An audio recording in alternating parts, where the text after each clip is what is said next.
President, I ask to speak as if in morning business. Without objection.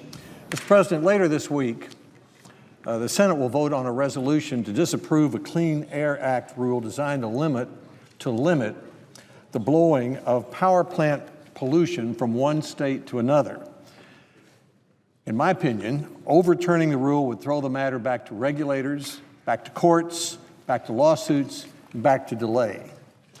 Senator Pryor of Arkansas and I are introducing today Senate Bill 1815. We've sent it to the desk. It is bipartisan legislation that will provide what we believe is a better approach. And that approach is to enact the Clean Air Rule into law, but give utilities one additional year in which to comply with it.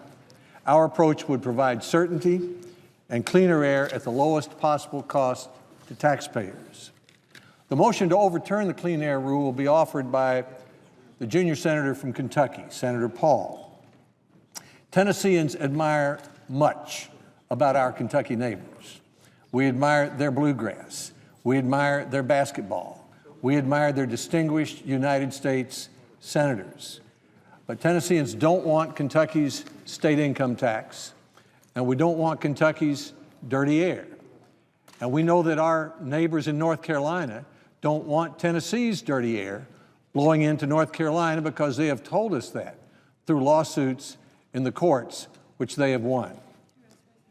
Air pollution blowing from one state into another makes our citizens sick, especially our younger Tennesseans and our older Tennesseans.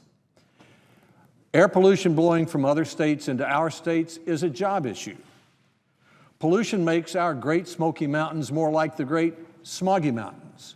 We like to see our mountains, and we like for the 9 million visitors who come to visit us every year to stay a long time and to spend a lot of money, because that supports our schools and it supports our state revenue.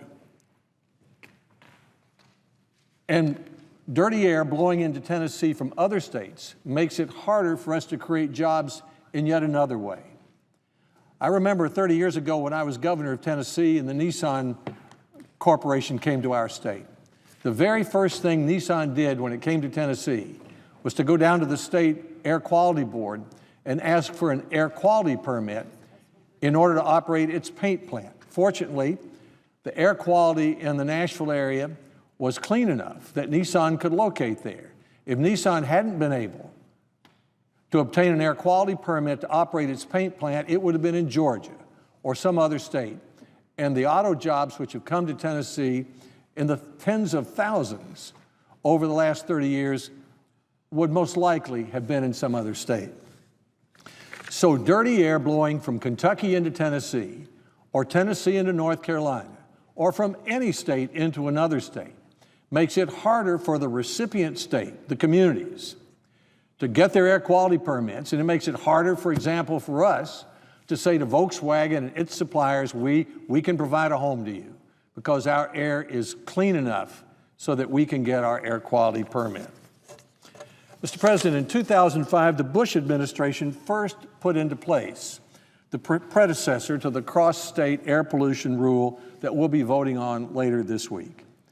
Federal courts found that the Bush rule was flawed in some technical respects and ordered the Environmental Protection Agency to write a new rule, under which some now seek to overturn it on a vote this week by means of the Congressional Review Act.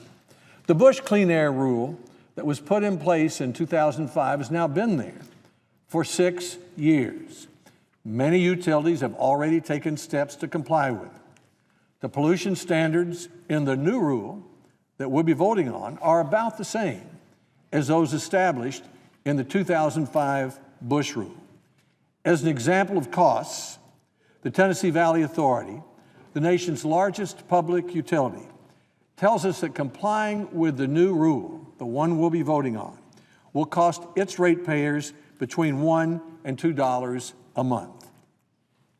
Mr. President, we often hear, and I'll have to say that a lot of those comments often come from our side of the aisle, that it is the job of Congress, not the bureaucrats and the courts, to write the clean air rules.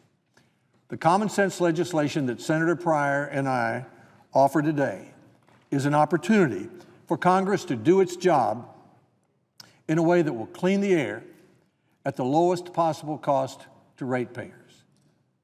Mr. President, I thank the chair and I yield the floor.